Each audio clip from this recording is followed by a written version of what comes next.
I'm going to talk today about the topic of basic income. There's been a lot of promotion of this in the media over the last 2 or 3 weeks, but it's an idea which has been going around on the left, I would say, for the last 2 or 3 years, and was widespread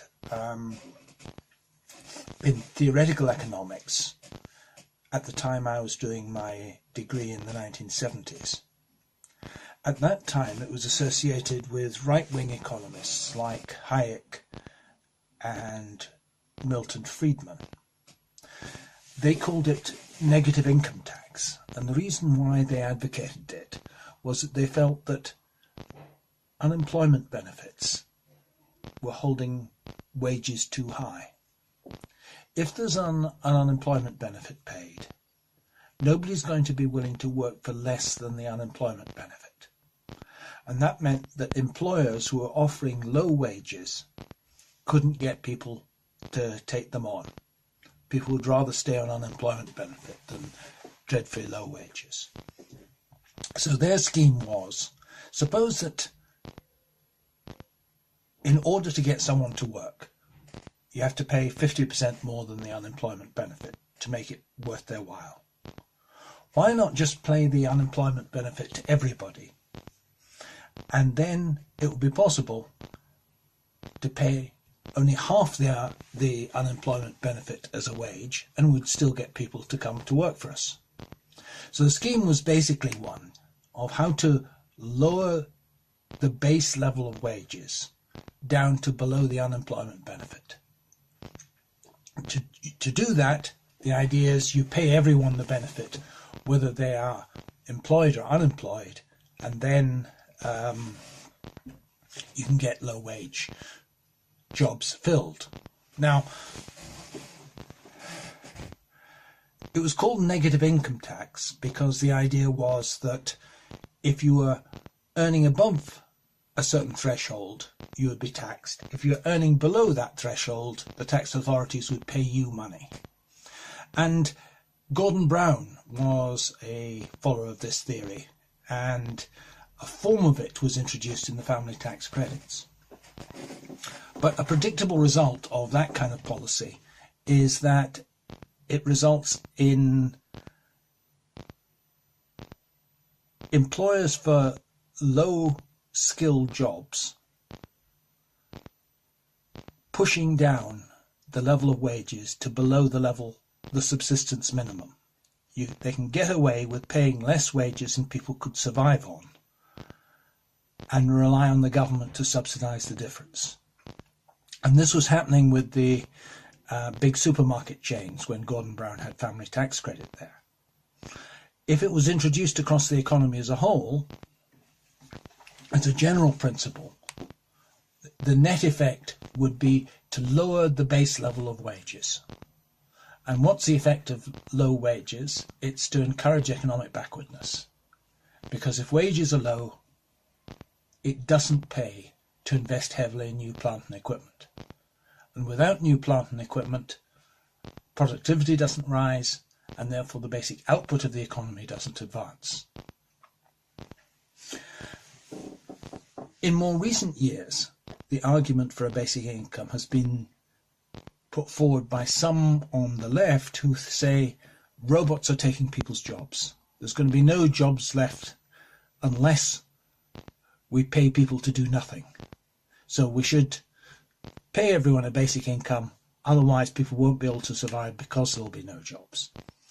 But this, whilst it may seem superficially plausible on the basis of what the media say about how robotics is advancing, is actually based on a misapprehension of what's really happening in industrial productivity. The rate of improvement of industrial productivity has been slowing down for the last 40 or 50 years. It was at its peak during the 60s and 70s, during the 50s and 60s probably. By the mid-70s it was already slowing down. If you look at the graph I'm showing, you'll see that in Britain, industrial productivity has slowed down to such an extent that it is at a standstill. The improvement in labour productivity came to a standstill. And this is not just a British figure. If you look at the other graph, you can see that the same thing applies across the world. All the leading industrial economies have had this slowdown. And why have they had the slowdown? It's because there's been a shift in income from wages to capital. Wages have become cheaper, and therefore it doesn't pay for companies to automate. It doesn't pay for companies to introduce higher productivity. So the threat is not that robots are taking our jobs. The threat is that low wages are preventing any technical progress. And the solution that people are advocating of a basic income is going to make the matter still worse. It'll push wages down further and further slow down the rate of technical progress. Beyond that, there is the question of its affordability. If you're going to pay everyone a basic income, you're going to have to take that out of other people's taxes. Now, let's take the proposal that was going round in Scotland, put forward by the Green Party a year or two ago, that there'd be a basic income of 150 quid a week. I think they chose 150 quid a week because that's the same as the basic UK pension. Never mind that the UK pension is the lowest in Europe and is not enough for people on the basic pension to survive on unless they have some other source of income. That's what they proposed. Well, the idea was that this £150 a week payment would replace all other social security payments and pensions. So the thought was that pensioners would be no worse off, they would get the money, but everyone else would get the money. Of course, the pensioners are going to say, we contributed for 40 years to our national insurance, and we're getting that money, and then everyone else gets it for nothing. So what was the point of us paying that contribution? So it's not going to be very popular among pensioners. And as I'll show you, it'll actually make most pensioners worse off. But let's assume that you set the taxes such that someone on average income, the average income in Britain 2 years ago was 27k. Average earnings was 27k. That someone on average earnings would just break even. So they would get 7,500, which is £150 a week, 7,500 or so extra income from the state as their basic income, but their taxes would go up to cover it. And people below average income would be net benefit, make a net benefit from it. That would mean that someone on average income would have the 27,000 they were getting before, plus 7,500, adds up to a net pre-tax income of 35,000. If you take off their tax allowance of 11,000, that means they would have a taxable income of 24,000. On top of that, they then have to pay enough tax to exactly balance the 7.5k, and they have to pay their existing tax and their existing national insurance. They currently would be paying someone on that level would be paying 3,300 in income tax. Afterwards, they're going to end up paying 11,000 in income tax. Now, what does it mean for tax rates? If you work it out, that means that to pay for it, you're going to have to raise the base rate of income tax from 20% to 46%. It means you're going to have to raise the higher rate, which cuts in at 40,000. You're going to have to cut, or 42,000 now. You're going to have to raise that from 40% to 66%. Now, when you're adding 7,500 to people's income, it means that the effective threshold for paying the higher rate of tax would come down from 42,000 to 35,000. So that means everyone above 35,000 in salary is going to be paying an income tax rate of 66%. On top of that, they're going to be paying their national insurance at 12%.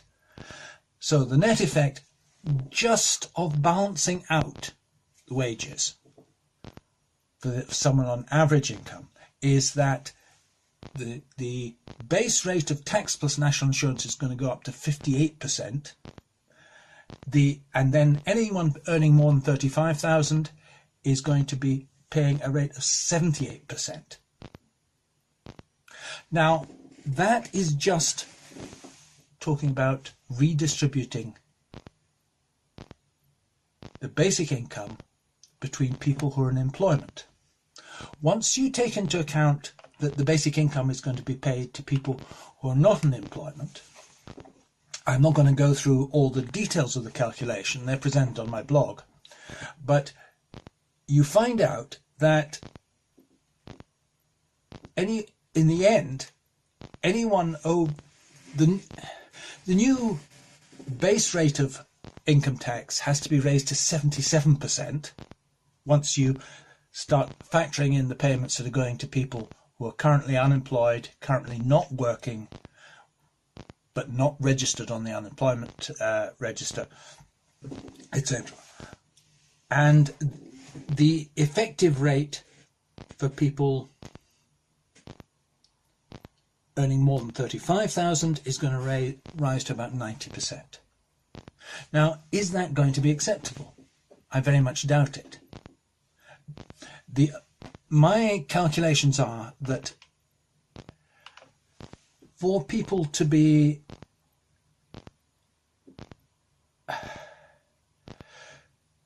for a single person on an average wage, their current take-home pay is 20,000. After introducing a basic income, their take-home pay will be 17,000. If you've got a couple with one person working and the one person not working, there will be a net benefit. But any couple with two people working will lose 6,000 a year. I think it's practically impossible to construct a political constituency which would vote for this. Pensioners are not going to vote for it because they will see it as giving everyone something for nothing when they've had to pay national insurance contributions, besides which they're going to be hit for taxation on any occupational pension they get, which will now be their occupational pension will now be being taxed at 60 or 70% rather than the current rate of tax of only 20%. Anyone on average earnings or above average earnings is going to lose out. So it's not going to fly. It's not going to be affordable at that level. Now, I chose a level of £150 a week, equivalent to the pension. If it was much lower, if it was, say, £70 a week, then it might be affordable. But if you then consider the idea of replacing all other benefits with this flat benefit of £70 a week, that's not going to improve the people who it claims to be targeted at. And it ends up just being the same as Gordon Brown's tax credits, a subsidy to poor employers who pay low rates of wages. There is actually no real threat of robots taking our jobs.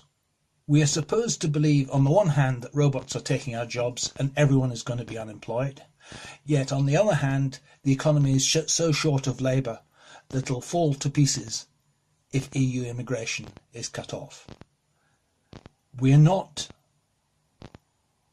in such a position that we can just dispense with human labour. Human labour is still essential to the economy. And that's why there has been such an emphasis on encouraging immigration from Europe, because there are so many jobs which cannot possibly be done by robots and only humans can do them. But let's look at one of the areas where the press is raising worries at the moment, which is if there is less low-wage seasonal labour importable from Eastern Europe, will farmers be able to effectively gather fruit harvests, for example? Well, if there is less low-wage labour coming in, the farmers will just have to pay more. If the farmers pay more, or it'll be less profitable for them, and it may mean that it's worth their while investing in new machinery to improve the efficiency of harvesting strawberries, for example. And I raise the example of harvesting strawberries because my robotics group was explicitly approached by the fruit farming industry to develop robotic strawberry picking machines. And those are certainly doable if investment is put into them. And it's desirable that agricultural wages should rise to the point at which it becomes profitable to use machinery to improve the productivity. Improvements in living standards in the end only come about because machinery is used to improve productivity. And if you hold that back, living standards will stagnate. And the whole emphasis of the basic income proposal is something which will lead to stagnation in technology. It is financially unachievable, and it is a subsidy to the worst employers.